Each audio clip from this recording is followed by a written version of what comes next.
ನಾರದ ಮನೆಗಳೇ ತಂದೆಯಾದ ಕಮಲ ಸಂಭವನೇ. ಓ ನಾರದರೆ, ಈ ಇಂದ್ರನು ತನ್ನ ಐಶ್ವರ್ಯವನ್ನು ಅನುಭವಿಸಿ ಎತ್ತನಾಗಿ ಒಂದಿನ ಎನ್ನು ತಮಗೆ ಸಮರದ ವೈರ್ಯಂ ಬೇಡಿದನು. ನಾನು ತತ್ವಜ್ಞಂ ಮೀರದೆ ಸಮುದ್ರ ಮಗನ ರಾಜನಾದ ಜಲಂಧರನು ಇವನಲ್ಲಿಯೇ ಕಲಿಸಿದನು. ಅವನಿಂದ ತನ್ನ ಸರ್ವಸ್ವವನ್ನು ಕಳೆದುಕೊಂಡು ಈಗ ಇಂದ್ರನು ತಪ್ಪಿಸುತ್ತಿರುವನು. ತಂದೆ ಇವನ ರಾಜ್ಯ ತಿರುಗಿ ಬರಲು ಉಪಾಯವೇನೆಂದೆ? ಓ ದೇವೇಂದ್ರ, ಓ ಬ್ರಹ್ಮದೇವ, ಹೇಳಿದರೆ ಕೇಳು. ಅದೇನು ಚೆನ್ನಾಗಿ ಹೇಳು.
ನಮ್ಮ ಹೆಸರನ್ನು ಪಡೆದು ನಿನ್ನಂತಹ ದೇವಾನು ದೇವತೆಗಳಿಗೂ ಕಡಕಷ್ಟವೂ ತಂದಿದ್ದು ನೀನು.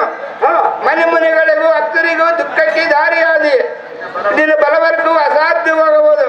ಗರಿಷ್ಠನ ತಾನು ಕೆಡವದಲ್ಲದೆ ಕೆಡಿಸುವನೆಂಬ ನುಡಿಯನ್ನು ನಿಜ ಮಾಡಿದೆ. ಆ ತುಡಿಲ ಮತಿಗಳ ಆಶ್ಚರ್ಯರ ಗೋಷ್ಠಿಗೂ ನಿನಗೆ ಏಕೆ ಬೇಕಾಯಿತು? ಮೊಡಮತಿ ನಿನಗೆ ಬಂದು ಒದಗಿತು, ಅದೇ ಗತಿ. ಕೃಷ್ಣ ಕರ್ಕೊಂಬರೇ. ಕೃಷ್ಣ, ಓ ದೇವಾದಿ ದೇವ, ನಮ್ಮನ್ನು ಕಾಪಾಡು ಕಾಪಾಡು. ನಾನೇ ಕದನದಲ್ಲಿ ಕಡಗಲಿಗಿಂದ ಕೊಬ್ಬನಿಂದ ಕಂಡನಂತೆ ಮಾತನಾಡಿ ಕಷ್ಟಕ್ಕೆ ಕಾರಣ ಆದೆ. ಬ್ರಹ್ಮದೇವ, ದೇವೇಂದ್ರ, ಕರಣದಿಂದ ಕರಪಟ್ಟಿ ನಮ್ಮ ಕಾಪಾಡು ಸಂಭವ ನಮ್ಮ ಮೇಲೆ ಇರಿಸು ಅಭಯವ. ಓ ಇಂದ್ರ, ತಂದೆ, ಆ ಜಲಂಧರಿಗೆ ಅಹಿತವಾದ ವರಗಳು ನಾನೇ ಕೊಟ್ಟಿರ್ಬೋದು. ಆ ಜಲಂಧರ ನನಗೂ ಅಸಾಧ್ಯವಾಗಿದೆ. ಆ ಮಧುನ ಮತ್ತನಾದ ದುರ್ಮಾತ್ಮನು ಆತ್ಮದಲ್ಲಿ ನನ್ನನ್ನು ಮರೆತು ಇದ್ದ ಮಿತ್ರಗಳನ್ನು ವೇಚಿಸಿದೆ. ಸತ್ಯಲೋಕದ ಮೇಲೆ ದಾಳಿಯನ್ನು ಮಾಡಿ ಸರ್ವ ಸಂಪತ್ತನ್ನು ಅಪಹರಿಸಿದನು. ಇಂತಹ ಪರಿಸ್ಥಿತಿಗಳಲ್ಲಿ ದುರ್ಬುದ್ಧಿ ಹೇಗೆ ಹುಟ್ಟಿತು? ನಿಂದ ಅವಿವೇಕದಿಂದ ಅಮರಾವತಿ ಕೆಟ್ಟು ಹೋಯಿತು. ಇಂದ್ರ ಸದ್ಗುಣ ಸಾಂದ್ರ. ಕೃಷ್ಣ, ಹರಿಹರ ಸೃಷ್ಟಿಕರ್ತನಾದ ನೀನೇ ಅವರಿಗೆ ವರಗಳನ್ನು ದಯಪಾಲಿಸಿದೆ. ಈಗ ಅವನನ್ನು ನಿಗ್ರಹಿಸುವುದು ಇತನಾದ ನಿನ್ನ ಕೈಯಲ್ಲಿದೆ. ತಂದೆ, ಇದಕ್ಕೆ ಮುಂದಕ್ಕೆ ಉಪಾಯವೇನೆಂದ್ರೆ? ಓ ನಾರದ, ತಂದೆಯಾದ ಕಮಲ ಸಂಭವನೇ, ಅವನನ್ನು ಜಯಿಸುವುದು ನಮಗೆ ದುರ್ಲಭ.